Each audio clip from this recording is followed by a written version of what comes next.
Most people think success is about talent or luck, but I've seen the most gifted people fail miserably, while others with nothing special about them rise to the top. The difference? It's not what you think. There was this coffee shop on the corner of 5th and Main. Nothing fancy, just old wooden tables, cracked leather seats, and the smell of burnt espresso that never quite left the air. The owner was a man named Robert, mid-50s, weathered hands, always wearing the same faded apron. He'd inherited the place from his father, and honestly, it was barely surviving. Every morning, a young man named Marcus would come in. Expensive suit, leather briefcase, always in a hurry. He'd order the same thing, black coffee, no sugar, and he'd be gone in 3 minutes flat. One Tuesday, Marcus was different. He sat down, didn't touch his phone, just stared at his coffee like it held some answer he desperately needed. Robert noticed. He'd seen that look before, the kind of emptiness that comes when everything you've been chasing suddenly feels meaningless. "Rough day?" he asked, wiping down the table next to him. Marcus laughed, but there was no joy in it. A rough decade, more like it. He told him everything. How he'd spent 15 years climbing the corporate ladder, sacrificed weekends, missed his daughter's recitals, divorced because he was never home, and now he'd just been passed over for promotion. Again, given to someone half his age. "I did everything right," he said, his voice breaking slightly. "Every shortcut, every power move, every political game, what was it all for?" Robert sat down across from him, something he never did with customers.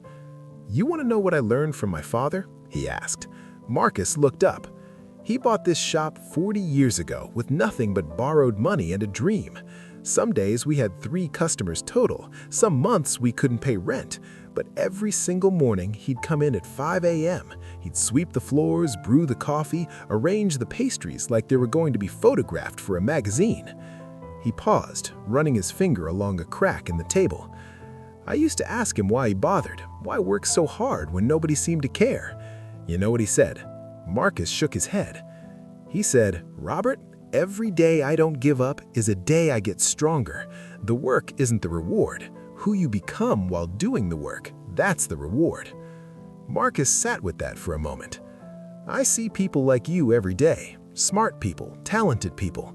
They come in here running from one urgent thing to the next, always stressed about what they haven't achieved yet. They treat each day like it's in their way, instead of being the way." He stood up, grabbed the coffee pot, refilled his cup without asking. "My father never became rich, never famous, but every person who walked through that door felt something, felt seen, felt like they mattered. And you know what happened? Over 40 years, this little shop became someone's favorite place, not because it was the best coffee, honestly, it's pretty average, but because the person making it cared about the process more than the profit." Marcus picked up his cup, really tasted it this time. "I've been doing everything wrong, haven't I?" Robert smiled. "No, you've been doing everything fast. There's a difference." The next morning, Marcus came back. Same time, but this time he sat for 20 minutes, started conversations with other regulars, learned the barista's name. Week after week, he kept coming, and something shifted. He stopped checking his email during breakfast, started asking Robert about his day, really listening to the answers, began bringing his daughter with him on Saturdays. At work, things changed too. He stopped playing politics, stopped cutting corners to look good. Instead, he focused on actually solving problems, even when nobody would see it, mentored younger employees instead of viewing them as threats, did the work nobody wanted because it was the right work to do. His boss noticed. Not immediately, it took months, but eventually. "Marcus, I don't know what's different about you lately, but you've become someone people actually want to work with, someone they trust." A year later, they offered him a different position, not the one he'd originally wanted, something better, leading a new division, building a team from scratch, creating something meaningful. On his first day in the new role, he stopped by the coffee shop. Robert was training a new employee, showing them how to make the perfect pour-over. Slowly, rushing ruins it. Let the water do its work. Marcus smiled. left a $100 tip under his cup. The new employee noticed. "Wow, he must really love our coffee." Robert shook his head.